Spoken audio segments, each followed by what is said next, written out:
Real life గురించి మాట్లాడుకున్న తర్వాత రియల్ లైఫ్లో హీరోయిన్లు కావచ్చు, కో స్టార్స్ కావచ్చు, వీళ్ళందరూ చూసిన తర్వాత ఒక జెలస్ ఫ్యాక్టర్ అనేది కూడా మనం మాట్లాడుకున్న తర్వాత హీరోయిన్స్తో ఎలా ఉండేది మీకు? బయటకు వెళ్ళినప్పుడు, ఏదైనా ఫంక్షన్స్కి వెళ్ళినప్పుడు, లేకుంటే ఫ్యామిలీ ఫంక్షన్స్ కాదు, ఫిల్మ్ ఫంక్షన్స్కి వెళ్ళినప్పుడు, అవార్డ్స్ సెరమనీస్ అనేవి ఉంటాయి. No, never. నన్ను ఇదివరకు ఒక్క అవార్డ్ ఫంక్షన్లో కూడా పిలవలేదు ఎవరు. ఎందుకని? అది రీజన్ తెలియదు, ఏం చెప్పలేదు, మీరు అడగలేదు, ఎక్స్పెక్ట్ ఎవరిని అడగాలని తెలియదు కదా. వై ఎప్పుడు కాదు 25 yearsగా ఒక్క అవార్డ్ ఫంక్షన్కి నన్ను పిలవాల. అటు ప్రొడ్యూసర్స్ సైడ్ నుంచి ఎవరు పిలవాల, ఎవరి దగ్గర నుంచి రాలేదు. సో అప్పుడే కదా మిగతా హీరోయిన్స్ చూసినప్పుడు మనకి ఎలా ఫీల్ అవుద్దని అట్లీస్ట్ అనుకొని చూడాలంటే కూడా ఎక్కడైనా ఎల్లుంటే కదా, మనం ఎక్కడ వెళ్ళలేదు కదా. యా, ఫిల్మ్ ఇండస్ట్రీ అనగానే ఒక రకమైన చిన్న చూపు ఉంటుంది. అంటే ఇప్పుడు కాదు, 25 ఏళ్ల క్రితం ఇప్పుడు కూడా ఉంది, చెప్పండి. ఇప్పుడు కూడా అలాగే ఉంది. You don't see any change? I don't see any change. అది అప్పటి నుంచి ఇది it's ocean. Cinema industry is ocean, full of dirtiness, full of nepotism, full of corrupted people. ఏ మంచి వాళ్ళకి కరెక్ట్ అయిన వర్క్ రాదు. ఏమి ఇక్కడ హీరోయిన్స్ లేరా? తెలుగు అమ్మాయిలు తక్కువ ఉన్నారా? తమిళ అమ్మాయిలు తక్కువ ఉన్నారా? ఎందుకు తెచ్చుకుంటారు మీరు బాంబే నుంచి? ఎమీ జాక్సన్కి మనమే వర్క్ ఇవ్వాలా? పిలిపించి ఇన్ని కోట్లు ఆమెకి ఇచ్చి మనం వర్క్ ఇవ్వాలా? వాళ్ళకి అక్కడ వర్క్ ఉంటుంది. ఆ క్యారెక్టర్కి ఇక్కడ పెట్టండి అయ్యా. తెలుగు అమ్మాయిలు బాగాలేరా? ఎంతమంది ఎంత అందంగా ఉన్నారు, ఎంతమంది వర్క్ కోసం టాలెంటెడ్ ఉన్నారు, ఎతుకుతున్నారు. వాళ్ళని పట్టుకోకుండా ఏంటి మీరు చేసేసి అప్పటి నుంచి this is a shit. I don't care. ఇప్పుడు నేను ఇలాగంతా మాట్లాడే దానికి నేను రేపు మీరు నాకు వర్క్ ఇరు, మీ మొహం మీరు ఇచ్చిన వల్ల నేను రాలా. నాకు ఆల్రెడీ ఉండేది ఉంటుంది, వచ్చేది నాకే వస్తుంది. సో నాకు ఎవరి మీద భయం లేదు. పెట్టుకోండి, పిలిపించండి తెలుగు అమ్మాయిల్ని. ఎంతోమంది నెల్లూరులో ఉంటారు, ఎతకండి. విజయవాడలో ఉన్నారు, ఎతకండి. ఆర్టిస్టులు మేము రావాలి అని మీకు ఫోటోలు పెడతారు, వాళ్ళని పట్టుకోండి. లేదు బాంబే నుంచి తెచ్చుకోవటం నాన్సెన్స్. అయితే మీరు చేసినటువంటి మూవీస్ కావచ్చు, ఆ టైంలో మీకు ఉన్నటువంటి ఒక ఇమేజ్ కావచ్చు, ఆ నేపథ్యంలో ఇంట్లో ఫ్యామిలీ మెంబర్స్ ఏమో పర్లేదు కంటిన్యూ చేయమని చెప్పారు because you are getting money అనేది. మీ చుట్టుపక్కల ఉన్న వాళ్ళు లేకుంటే మిగతా వాళ్ళు ఎలా చూసేవాళ్ళు మిమ్మల్ని ఆ టైంలో? నాకు ఎప్పుడు ఎవరి గురించి కూడా ఆలోచించలేదు, లెక్కలేదు. మీరెవరు నన్ను ఏ చూపు చూసేదాన్ని కాదు. నేను కష్టపడింది నా కుటుంబం. స్వార్థం, ఐఎమ్ ఎ సెల్ఫిష్ పర్సన్ ఆ టైంలో. బికాస్ నా family was more important, my mother was important, నా తర్వాత సిబ్లింగ్స్ వర్ ఇంపార్టెంట్.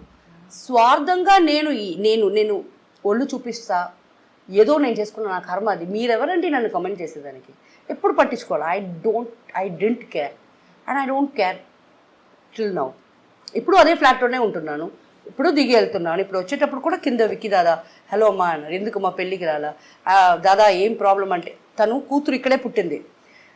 నిశ్చితార్థ పెళ్లి చూపులకి నన్ను రమ్మన్నారు. పైన ఇంట్లో ఉంటున్నాను నేను. వస్తా అని పోలా. మళ్ళా నిశ్చితార్థకి రమ్మన్నారు, వెళ్ళలా. పెళ్ళికి నేను బ్యాంకాక్లో ఉన్నా. తర్వాత తాళి ఏదో 3వ రోజు ఏదో దానికి పిలిచారు. నేను వస్తానన్నా, రాలా. ఇప్పుడు చూసారు, ఇప్పుడు అడిగాడు, వస్తానని చెప్పి రాలేదు. ఆడి మాసం వచ్చేసింది కదా, ఇప్పుడు మీ అమ్మాయిని తీసుకొస్తారు కదా, ఇప్పుడు తనకి ఏం కావాలో వచ్చి చేస్తా. మీకు అర్థం కాదు, అమ్మాయికి ఏం కావాలో అది నేను చేస్తా. ఎందుకంటే తను పుట్టి వచ్చినప్పుడు నేను ఆరతి తీశాను అనమాట. నా మనసులో ఏముంది అంటే, పెళ్లి చూపులకి నన్ను పిలుస్తున్నారు. ఏంటి ఈమె అంత క్లోజ్గా ఈ అమ్మాయితో ఫ్యామిలీ ఎందుకు అనుకుంటారు? ఎందుకు వాళ్ళని ఆ క్వశ్చన్ వాళ్ళ మైండ్లో వచ్చేదానికి నేను కారణం. అమ్మాయి మంచి బంగారు బిడ్డ, బాగా చదువుకుంది, స్కాలర్షిప్లో చదువుకుంది. ఇది ఇప్పుడు నేను మేకప్ వేసుకొని నగలు వేసుకొని వచ్చి నా సొంత వాళ్ళే మనల్ని పిలవలా. ఏదో ఒక మాట సామర్థ్యం నన్ను పిలిస్తే నేను వెళ్ళి కూర్చుంటే ఏమవుద్ది? పెళ్ళికి వెళ్ళి ఉండాలి, బట్ నేను లేను. ఈ తాళిగి ఈ రిచువల్స్కి అంతా నేను already I'm not married. So ఏంటిది ఇది ఎంతో వద్దు. ఇప్పుడు అమ్మాయి వస్తుంది 2 రోజుల్లో వస్తుంది, అమ్మ నీకు ఇంట్లో ఫ్రిడ్జ్ ఉందా, టీవీ ఉందా, ఏమేమి కావాలా చెప్పు, లెస్ట్ 1 నిమిషంలో రప్పించి ఇదే నీ పెళ్లి ప్రసెంట్ అయిపోలా. ఈ పెళ్ళిళ్ళకి వెళ్ళి వాళ్ళకి డౌట్లు వచ్చి వీళ్ళు ఇంత క్లోజ్గా ఉన్నారని చెప్పి అది నాకు కరెక్ట్ పడలా. మీరు ఇప్పుడు ఒక మాట అన్నారు, మోస్ట్ సెల్ఫిష్ పర్సన్ అనేది. మీకంటే కూడా ఫ్యామిలీ మెంబర్స్ ఎక్కువ అనిపించలే? వాళ్ళు సెల్ఫిష్, వాళ్ళు కూడా నాలాగే కదా ఉంటారు. సేమ్ ఆ ఫ్యామిలీ నుంచే కదా వచ్చాను. మరి నేను సెల్ఫిష్ అంటే వాళ్ళు కూడా సెల్ఫిషే కదా. అయితే ఇన్ని చేసిన తర్వాత కాస్టింగ్ కౌచ్ అనేది కూడా వినిపించింది కదా, చాలా ఉంటుంది దాని గురించి. ప్రతిసారి ఒక మూమెంట్స్ అనేవి వచ్చాయి, ప్రొటెస్ట్లు అనేవి అయ్యాయి. Have you ever face that kind? No I wish నాకు ఒక ఛాన్స్ దొరికింది. ఎవడన్నా నన్ను అడిగి ఉండాల. ఏం చేసేవాళ్ళు? అయ్యో ఎలా కొడతానో తెలీదు. ఒకవేళ నచ్చుంటే ఓకే అంటాను. నన్ను ఏం చేయమంటావు, ఇలా ప్రొడ్యూసర్ చాలా పర్సనాలిటీగా ఓకే అంటానేమో. ఓకే ఒకవేళ పొట్టిగా గిట్టిగా బాగాలేకపోతే అయిపోయా అంటానేమో. ఏమో తెలీదు. ఏ సిచ్యువేషన్లో కొడదాం అనిపించింది? ఏ సిచ్యువేషన్లో అంటే, ఒకవేళ మిమ్మల్ని కాస్టింగ్ కౌచ్లో ప్రాబ్లం పెట్టారు మీరు నాకు చెప్తే కొడతా, ఇప్పుడు కూడా కొడతా. బట్ నా విషయం వచ్చేటప్పుడు దట్స్ మై విష్. నేను వచ్చి అదేంటది మీ టూలో నేను నిలబడలేదు కదా, నన్ను కాపాడండి, నన్ను 20 సంవత్సరాల ముందు అడిగాడు, ఇప్పుడు వాడు ముసలాడు అయిపోయాడు, అయినా నన్ను అడిగాడు అని నీతో వచ్చి నేను ఏడిస్తే కదా మీరు నన్ను అడగాల్సింది. చేతులు ఉన్నాయి, God has given us legs, hands, can't we fight? అన్నిట్లో లేడీస్కి 50% ఇది ఇవ్వాలా, పవర్ ఇవ్వాలా, గివర్ ఇవ్వాలా. ఎందుకు మీకు? మీరు ఎవరన్నా అడుగుతున్నారా? మీరు వచ్చి మాకు 50% నాకు ఎంపవర్మెంట్ ఇవ్వండి అని ఎందుకండి అడుగుతున్నారు? మీరు తీసుకుంటున్నారు. అమ్మో మామూలు అమ్మాయిలా ఇప్పుడు ఉన్నారు, మీరే తీసుకుంటున్నారు. పాపం ఇప్పుడు అబ్బాయిలే, వాళ్ళు పెళ్లి చేసుకున్న అమ్మ సరే అమ్మ అని వాళ్ళు పాపం అలా అయిపోతున్నారు. సో మనం ముందు నుంచి కూడా ఎంపవర్మెంట్ ఇవ్వండి అని అడగటమే తప్పు, మనం కాడే ఉంది. We have all the bloody rights, మనమే చేసుకుంటున్నాం. సో నాకు తెలిసి ఇంకొకరు ప్రాబ్లం అయితే నేను face, if you come and tell me, I will bloody throw tantrums and wild అయిపోతాను. బికాస్ మీ వల్ల చేయలేదికి అవ్వదు. మీరు చేయడానికి కాదు కాబట్టి నేనున్నాను అక్కడ, నేను చేసి చూపిస్తాను.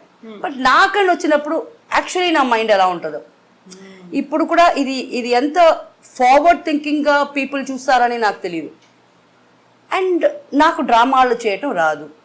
ఓ నో, అదంతా మన వల్ల. మేబీ కాస్టింగ్ కౌచ్లో అతను హ్యాండ్సమ్గా ఉన్నాడంటూ, why not? I'm not married, I'm not committed, I need not be honest to anybody. So my wish if I like somebody. So ఇలాంటి ఇన్సిడెంట్స్ అయ్యాయని చాలా మంది బయటకు వచ్చారు, మీ టూ అన్నారు, కాస్టింగ్ కౌచ్ అయింది, కమిట్మెంట్స్ అడిగారు, ఇవన్నీ వచ్చాయి కదా, అప్పుడు రెస్పాండ్ అయ్యారా మీరు? నాకడ చెప్పలేదు. నేను అప్పుడు కూడా అంటున్నాను, me too I don't believe, I don't even like what is me too. What is me too? 20 సంవత్సరాల ముందు అడిగినప్పుడు నీ నోట్లో ఏం పెట్టుకున్నావు అప్పుడు అడగకుండా, ఆడు 20 సంవత్సరాల ముందు అడిగినప్పుడే ఆడికి 60 ఏళ్ళు, ఇప్పుడు 80 సంవత్సరాలు అయింది. ఆయన పెట్టుకుని నువ్వు ఇప్పుడు ఎందుకు మీ టూలో చెప్పి ఎందుకు అసైన్ చేస్తున్నావు? What is the use? నువ్వు నన్ను పిలిచాడు అని నువ్వు చెప్పుకోవటం నీకు అసహ్యంగా లేదా? ఎవరైనా మూసుకొని ఏదో జరిగింది కర్మ, ఎవరికి చెప్పుకోకూడదు అనుకుంటారు తప్ప, 20 సంవత్సరాల తర్వాత ఇప్పుడు నీకు ఒక మొగుడు ఉన్నాడు, నువ్వు వచ్చి ఇది చెప్పుకుంటావా? నువ్వు ఆడదానివేనా? డిఫరెంట్ పర్సనాలిటీస్, డిఫరెంట్ మెంటాలిటీస్తో ఉన్న వాళ్ళు ఫిల్మ్ ఇండస్ట్రీలో ఉంటారు, ఎక్కడైనా ఉంటారు. అందులో మీకు బాగా ఫ్రెండ్లీగా ఉన్నవాళ్ళు, లేకుంటే మీరంటే జెలస్ ఉన్నవాళ్ళు, మీరంటే కోపం ఉన్నవాళ్ళు ఎవరున్నారు? Yes, Shakeela is my friend. అది నాకు తెలీదు. అందరికీ నేను చేస్తున్నాను.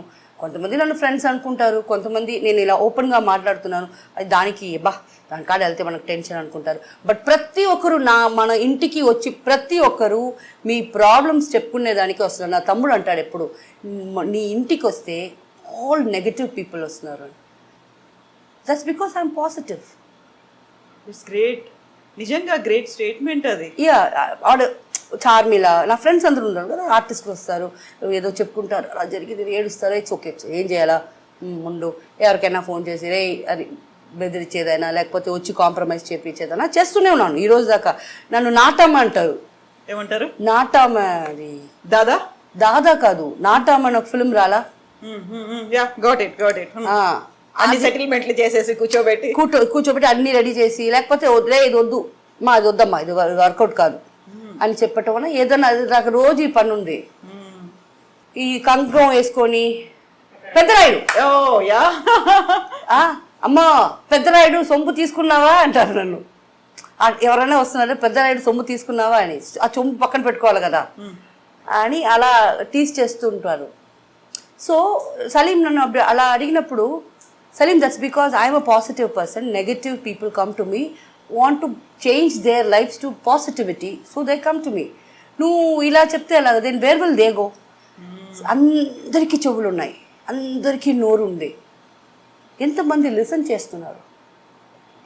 ఒక కష్టం, ఒక మంచిది, ఒక చెడు, ఒక ప్రాబ్లం ఒక చెవుతో వింటారా? ఎవరన్నా మన ప్రాబ్లమ్స్ వింటారా అని ఒక్కరైనా ఉండాలి కదా. సో నేను అక్కడ ఇనే పొజిషన్లో ఉన్నా. I will listen. I have నా ఫ్రెండ్స్ అందరూ అనేవనేది నీకు ఎంత ఓపిక తల్లి అంటారు. దట్స్ ఓకే, రెండు చెవులు ఉన్నాయి, పోతే పోనీ చెప్పుకునే దానివల్ల ఆమెకి మనసు భారం తగ్గిందంటే దానికైనా మనం చేసుకునే పుణ్యమే ఏమీ లేదు. సో అది సో అందువల్ల కొంతమంది నేను టక్కని ఇది వద్దు, ఇది సరిపట్టరాదు, వద్దు వదిలే అంటే వాళ్ళ కోపం వచ్చి వెళ్ళిపోతారు. సో ఎంతమంది నన్ను ఫ్రెండ్స్గా తీసుకుంటున్నారు, ఎంతమంది నన్ను ఫ్యూగా చూస్తున్నారు అనేది వాళ్ళకే తెలియాలి.